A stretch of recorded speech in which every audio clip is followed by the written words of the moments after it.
American സാമ്രാജ്യത്വമാണ്. അമേരിക്കയാണ് ലോകത്തിലെ ഏറ്റവും വലിയ സൈനിക ശക്തി, സാമ്പത്തിക ശക്തി.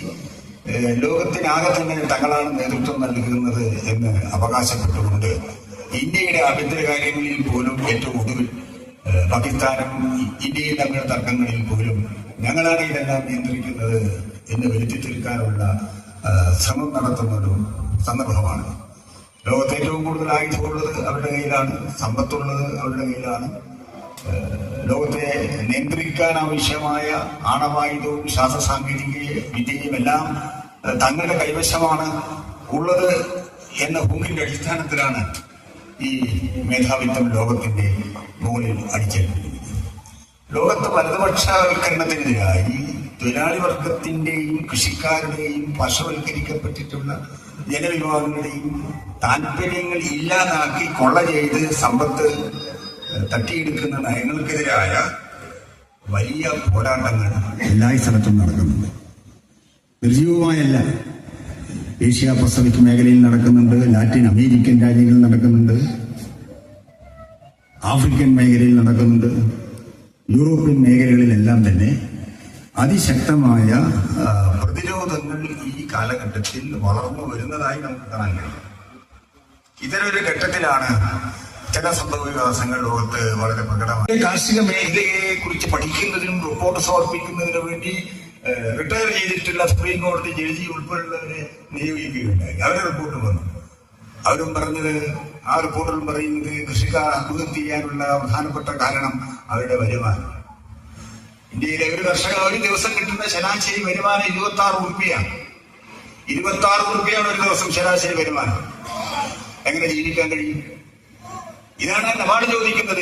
ഇതാണ് സുപ്രീം കോടതി ചോദിക്കുന്നത്. അവരുടെ വരുമാനം വർദ്ധിപ്പിക്കുന്നതിന് വേണ്ടിയുള്ള നടപടികൾ സ്വീകരിക്കണം.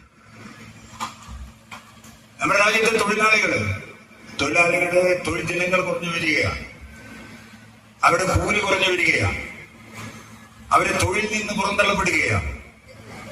അതിന്റെ ഭാഗമായി അവരുടെ വരുമാനം കുറഞ്ഞു വരികയും രാജ്യം മുമ്പൊരിക്കലും ഇല്ലാത്ത തരത്തിൽ രാജ്യത്തിലെ മഹാഭൂരിപക്ഷം വരുന്ന ജനങ്ങളും ദാരിദ്ര്യത്തിന്റെ പ്രതിസന്ധിയിൽപ്പെട്ട് ഉള്ള ഒരു സന്ദർഭത്തിലാണ് നമ്മളന്ന് കഴിയുന്നതെന്ന് നമ്മൾ മനസ്സിലാക്കേണ്ടതായിട്ടുണ്ട്.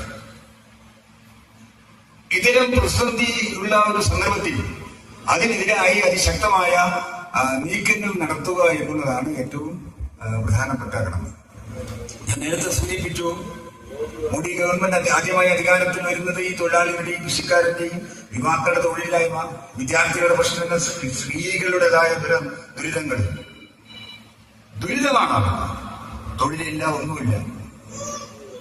ഇതിനെയെല്ലാം പരിഹരിക്കുമെന്ന് പറഞ്ഞാണ് അധികാരത്തിൽ വന്നത്. എല്ലാ രാജ്യത്തും തീവ്ര വലതുപക്ഷം അധികാരത്തിൽ വരുന്നതിന്റെ ഒരു പ്രത്യേകത, അതിന്റെ രാഷ്ട്രീയം എന്ന് പറയുന്നത് അതാത് രാജ്യങ്ങളിൽ നടപ്പിലാക്കിക്കൊണ്ടിരുന്ന നിയോ ലിബറൽ നയങ്ങൾ, പുതിയ സാമ്പത്തിക നയങ്ങൾ, ആ സാമ്പത്തിക നയങ്ങൾ നടപ്പിലാക്കിയതിന്റെ ഫലം മഹാഭൂരിപക്ഷം വരുന്ന ജനങ്ങൾക്കല്ല ലഭിച്ചത്. അതിന്റെ കാര്യങ്ങൾ ഞാൻ നേരത്തെ പറഞ്ഞു.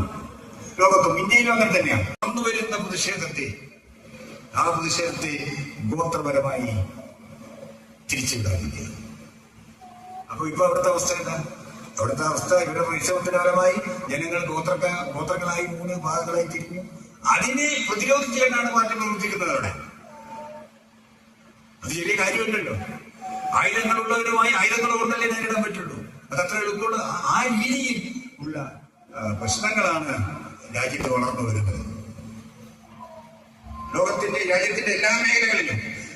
അപ്പൊ ഇന്ത്യയിൽ നിങ്ങൾ റോമന പേര് ഇട്ട് വിളിക്കുന്ന NMP, national monetisation pipeline, അത് ഇന്ത്യയിലെ സാമ്പത്തിക നയത്തിൽ വരുത്തിയിട്ടുള്ള മാറ്റങ്ങളുടെ പ്രകടമായ പ്രതിഫലനമാണ്. നാഷണൽ മോണിറ്റൈസേഷൻ പൈപ്പ് ലൈൻ ഒന്നുമില്ല, പൊതു ആർത്തി വിറ്റഴിക്കുകയാണ്. 1947 മാർച്ച് 18 പാരീസ് കമ്മ്യൂൺ ദിനത്തിൽ AITC-യുടെ സെൻട്രൽ കമ്മിറ്റി ആഹ്വാനം ചെയ്ത സമരത്തിന്റെ ഭാഗമായിട്ട് മർദ്ദനത്തിനും പ്രതിഷേധത്തിന് എതിരെയുള്ള പ്രതിഷേധ സമരമായിട്ട് മൊകേരിയിൽ ഒരു പ്രകടനവും പൊതുസമ്മേളനവും നടത്തുന്നതിന് വേണ്ടി കമ്മ്യൂണിസ്റ്റ് പാർട്ടിയുടെ പ്രവർത്തകര് തീരുമാനിക്കുകയുണ്ടായി. ആ പ്രകടനത്തിനും പൊതുയോഗത്തിനും നേരെ മലബാർ പോലീസിന്റെ ലാത്തി ചാർജും ക്രൂരമർദ്ദനവും അതോടൊപ്പം തന്നെ വെടിവെപ്പും ഉണ്ടായിട്ടുണ്ട്. പിന്നീട് ചരിത്രം രേഖപ്പെടുത്തിയ മൊകേരി വെടിവെപ്പായിട്ട് ആ സമര പോരാട്ട വീര്യം തുളുമ്പി നിൽക്കുന്നുണ്ട്. നിർഭാഗ്യകരമായ ഭിന്നിപ്പിനെ തുടർന്ന് വിരലിലെണ്ണാവുന്ന സഖാക്കൾ മാത്രമേ ഈ മൊകേരി മേഖലയിൽ കമ്മ്യൂണിസ്റ്റ് പാർട്ടിയോടൊപ്പം ചേർന്ന് പ്രവർത്തിക്കുന്നതിന് വീരേതിഹാസമായിട്ടുള്ള ഒരു തീരുമാനമെടുത്തുകൊണ്ട് ഈ പാർട്ടിയുടെ പ്രവർത്തനവുമായിട്ട് മുമ്പോട്ട് പോയിട്ടുണ്ടായിരുന്നത്.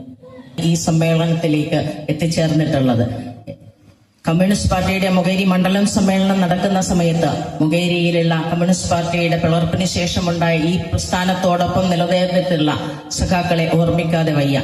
സഖാക്കൾ P Kelappan Nair, K T Kanaran, T K Krishnakurup, T Kunhikrishnan Nambiar, V P Chathu master, K P Koran, K P Pokkan, V P Gangadharan, V P Kanaran, C P Chathu, O P Krishnan തുടങ്ങിയ പോരാളികളായ സഖാക്കളെ ഈ അവസരത്തിൽ ഓർമ്മിക്കുകയാണ്. സഖാവ് എം നാരായണൻ മാസ്റ്ററുടെ നാമധേയത്തിൽ നമ്മുടെ കമ്മ്യൂണിസ്റ്റ് പാർട്ടിയുടെ കോഴിക്കോട് ജില്ലാ കമ്മിറ്റിയുടെ അസിസ്റ്റന്റ് സെക്രട്ടറിയും സംസ്ഥാന കൗൺസിൽ അംഗവുമായിട്ടുള്ള പ്രിയങ്കരനായിരുന്ന സഖാവ് നാരായണൻ മാസ്റ്റർ